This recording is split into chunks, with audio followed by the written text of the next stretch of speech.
and welcome to this special interview with Triton Digital. Today we've got Ben with us in the office. Ben, thanks for coming in again. Thank you. Today we're talking about audio measurement. Last time we spoke about sort of the changes in the audio programmatic space. Today we're talking about the programmatic audio measurement, because measurement is a big issue throughout the industry. So Ben, where do we even start with this? So let's talk about the existing measurement, because I'm curious to know how you are pushing this into the space and how you measure, because this obviously has a very big reflection on what's going on in the industry right now. Yeah, so Triton offers audience measurement services. So we measure for planning purposes to know like what's the total reach. And there are basically two methodology, one for streaming audio, so like music service, radio, and one for podcast. So for streaming audio, the MRC has established some guidelines like years ago, but you have also other standards from different countries. So basically you measure the duration of the listening. It's census based, so what we do is we have the streaming logs being sent by any of the providers out there. We take the logs, we eliminate a lot of invalid traffic. So invalid traffic could be just technical failure, but could also be robot traffic and all of that. So we get rid of this, and we can know like these are the number of unique listeners and the average duration of the sessions and all of that. So that's like how we measure streaming. We also have client-side signals, so we could map, like if you measure like a music service like Pandora, they will also give you client-side signals saying like the profile, socio-demographic profile of the listener, and just validate with the log-based measurement. So that's how we do with streaming. In podcasts, most podcasts, as you know, are consumed via a podcast app like Apple Podcasts, Google Podcasts, and there's no way to put any type of pixels or SDK in those apps. So podcast is really using server log measurements, and we follow in that case the IAB v2 podcast measurement guidelines.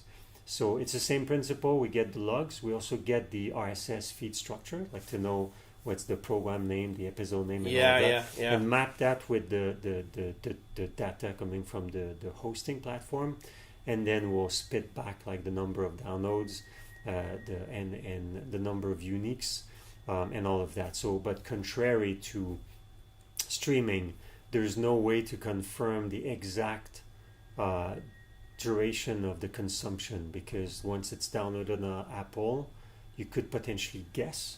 So you're saying that these platforms, particularly the Apples, the distribution platforms, are not passing back the kind of information you require, what advertisers would typically get to measure the effectiveness of campaigns. That's correct. You could actually log into the Apple Podcasts dashboard. There's one for Spotify or for Pandora, for Google, but that's just like individual access by the podcast publisher. Yeah. So we've spoken at length with these various platforms to get some kind of API access and all of that. But that's not at the moment available. So that's really a black box. But you're asking for just basic information from those guys, like, to at least measure. I know, but that's back to, like, you often bring like the top tier big tech vendors, not necessarily like contributing or helping the rest of the ecosystem. So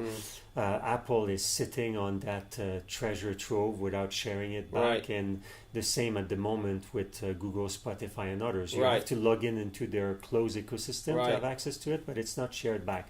I think there's an open dialogue, so we may get to something acceptable, but at the moment you can only guess. So that's why the industry is being traded on a download paradigm. It's bought by a CPM, but it's presumed of download. And what happens is you have some surveys and panels, like we sponsor the Infinite Dial run by Edison Research in many countries. So they ask questions to a panel, and they will say like how many podcasts are you subscribed to, how much are you listening to, the frequency, and all of that. So we could use this to infer that around 70 to 80% of the podcasts are consumed in full and things like that. So you can then use those panel-based input to infer on the behavior of everyone that listened to those podcasts. Is that holding back then spend on the podcast programmatic piece, or are advertisers still happy to sort of buy that audience with this limited sort of way to measure? Yeah, so it depends of the advertiser type. So if you think more traditional advertisers, they will be perfectly fine with that, because when you buy TV, outdoor, or radio, that's how the business is traded. Right. You use surveys and things like that. Where you may have where it may create some friction and shyness in spending more is when you have really online like tech savvy advertisers or trading desks that wish their current systems to work. And if they don't accept that it won't work outside of a panel, then they may struggle. But that's just because they're using the wrong methodology and the wrong set of tool, in my opinion. Okay, well let's go into that, because the world has changed. The ID deprecation in the browsers, obviously Apple getting rid of IDFA, it's sort of like fragmented the world. So do you think that, let's talk about this first, right? I want to go back to why you think they're using it. Do you think they're going to have to change the way they think about how they buy media in the new world? Because there is no common ID. There will be no common ID. And even then, with the options on the market, whether it's the IAB's Rearc or LiveRamp's solution, it only covers a certain percentage of people, because not everybody's going to be. What happens in that anonymous web? So let's talk about that first, because that's a broader question, how it affects people's buying methodologies. Yeah, I think there's a fundamental premise which is now no longer valid in the ad tech space. That's 100% of the population will have a persistent ID for everyone to track them, with like the constraints of privacy. When you sit at the IB Rearc, or when you look at what people are dreaming of, it always starts on the premise that you have an ID.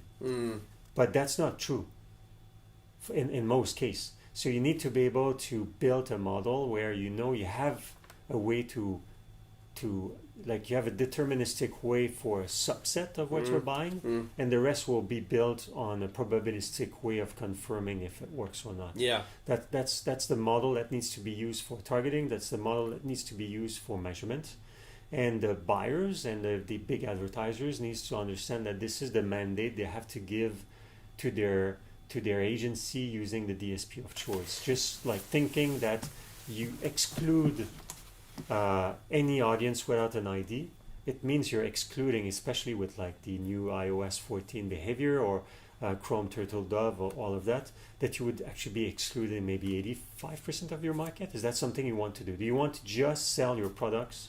But does it give Google and the walled gardens Spotify example a unique advantage in that they will have an ID, they will have logged in users, they will have the ability to target and measure, particularly measurement, because measurement for me is everything.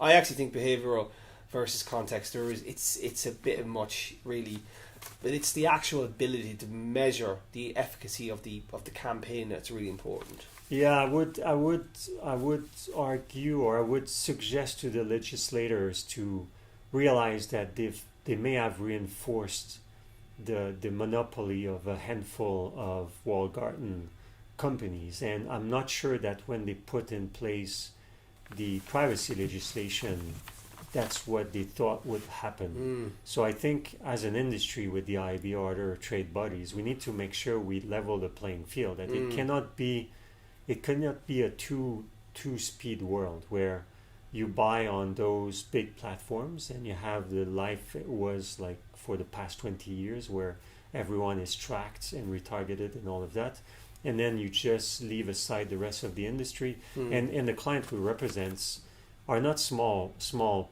publishers. They're big, like radio broadcasters, TV broadcasters, print media, all of the information. There's a lot of music service, not just Spotify. There's a lot of podcasts, and the industry needs to acknowledge that. And that comes from the advertisers saying, like, do I want to put all of my money only in one channel? Well, that would be stupid. I mean, it would be crazy, because those walled gardens are not the internet. They're not the media landscape. So, how do you think we should approach the measurement thing? What's the best means? let's just say we can. We're not going to win the ID fight, right? We're going to be able to do some of it. So what's the solution in terms of a holistic sort of approach to this? Because it's not just audio. We're talking about CTV and display and all the other channels in the sort of digital ecosystem. So I think they've been like there's a lot of field methodology for market research that has been in place for like 50 to 80 years. And I think the ad tech space, when they jump in, they just said like, this is all past and now like it's all around a cookie. But that thing just exploded. So they need to look into the other methodology saying, oh, maybe the best, and it's often the case in any field of research, an hybrid approach is usually better than a single. At the moment, the ad tech is built on a single premise that you have an ID. But that is going away or already gone. Because you have 85% of potential users are going to be so anonymous. You need everyone to accept that it's a mix of, yes, some of the audience will have an ID, then you have surveys, and you have like other means of tracking conversion. Like I was explaining in a previous interview, where you have like a Home Depot that will see like do the promotion of a barbecue. They will see like a lift in barbecue transaction at the point of sale. So you don't have an ID that connected both, but you can connect the fact that you've spent some money in a marketing channel and you have an impact, and that should be considered. And the measurement piece, it's interesting. You think that? Well, do you think that should be sort of a Switzerland, a neutral party, right? So we have a lot of vendors doing measurement. Do you think that ultimately we need to have sort of like an independent voice if we go down the route of a panel-based solution, which I think probably is where we're going with this? I do think that it's going to have to be a bit more sophisticated in terms of like the types of companies and what they do. I think it almost needs to be sort of commercial facing, or a B2C company that has a relationship with the users as opposed to just a pure play B2B play. I think in the traditional measurement world, usually there's a measurement vendor being mandated by a joint industry currency committee. So all the publishers and sometimes with the advertisers will be sitting down and awarding a contract, a mandate to like a GFK orders. Yeah. So that's actually what Triton believes as well. That's why we're talking to those JICs, like the acronym of those committees. Yeah. So talking to Radar in the UK, or we have a mandate by Commercial Radio Australia for the podcast measurement in Australia. We have a mandate by NLO, which is, I wouldn't be able to say it in Dutch, but that's the JIC in the Netherlands. So we will be releasing a streaming and a podcast ranker and measurement in the Netherlands in October. We're measuring in Latin America, in the US. In the US, we follow the IAB and the MRC. But I agree with you that the only way to be credible is because the vendor has been awarded a mandate. Otherwise, it's everyone fighting and trying to pull the blanket, and it could be chaotic because then the buyers are saying, "Oh, I prefer to use this vendor or that vendor," and then it just like, how do you transact? You need to have a currency. So even with a walled garden, there could be thousands of walled gardens, and it could be an absolute bloody mess because they're all using their own different measurements. Yes. And obviously, Google and Facebook don't play it fair, and they mark their own homework. If I mark my own homework every week, I'll be getting an A+. You know, I'm brilliant. Look at me. I deserve more. So that's interesting. So do you think it has to be holistic, or do you think it will be channel based? So do you think like for programmatic audio, or for audio in general, will you have your own measurement metric, that standard or whatever? That's what it is at the moment, because there are intricacies on each of those channels. Like you take like big vendors that does measurement in the display and or mobile app. They're based on having a pixel on the page or an SDK, but when you download a podcast or an RSS feed and it's just downloaded, they don't have the right tech. So Triton is having those techs, so that's why we're focused there. We don't claim to have any capacity to measure anything else than audio, but we're investing all of our efforts into the audio measurement. So that's why at this stage, at the current state of affairs, it is channel based. Right. And if we don't get a currency, what's the outcome here? We're just going to be, we'll have to go work for Google and Facebook and Amazon and Apple. Yeah, no, but I think that's a fair point. Like if there are no currencies, then it means the buyers are not spending the money in the right buckets and may reinforce the position of just a handful of companies. And as a society, is it what we want? As an industry, we don't want it. Yeah. There'll be no trade press. There'll be no events. We'll be just slaves to the West Coast companies. That's gloomy. Yeah, it is gloomy. Well, we're confident this can be turned around. Ben, thanks for coming in. Appreciate it. Really, really interesting deep dive on the measurement part of audio, and I think it looks like really an interesting, finally going to be in a very interesting space now to invest media spend. Thank you for having me. And that was our special interview with Triton Digital. We'll see you next time. Thank you. Thank you.